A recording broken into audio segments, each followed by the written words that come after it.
আরে আর কত মুতবি? হ্যাঁ আর কত মুতবি? আমার গোড়াটা তো পুরো মুতে থই থই করছে রে, এবার তো মারা পড়ে যাবো আমি। শালা ছোট লোকই তোর লম্পট, মানে তুই মুতেছিস মত, আবার ওকে গিয়ে দেখানোর কি দরকার যে ওই বটগাছ তলায় গিয়ে মত। এই আন্টি আসছে তো। আরে আন্টি আসুন আসুন আসুন, আপনার বাড়িতে তো আর ময়লা ফেলার গাড়ি যায় না তাই না? বাড়ির সব ময়লা আমার গোড়াতেই ফেলে যেতে হয় আপনাকে। এই চায়ের দোকানের লোকটা বড় বেশ ভালো, এর মতো লোক আমি আজ পর্যন্ত দেখিনি।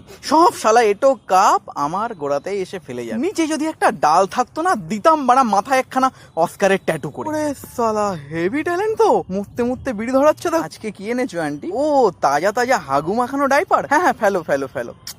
Love you aunty. কি কি কি যেন একটা বলছে এলাকার লোক। ও হাওয়া দরকার, হাওয়া? হ্যাঁ হ্যাঁ দেবো দেবো দেবো। তা হাওয়ার সাথে গন্ধ কি দেবো? বেশি গুয়ের না মুতে? আরে এদিক ওদিক দেখার কিছু নেই বাবু, তুমি মতো না মতো। আমার বাবা এখানে মুততো তো মতো। এই এরা কারা? সাথে করে ওটা কি নিয়ে এসছে? আমার আমার গায়ে উঠছে কেন?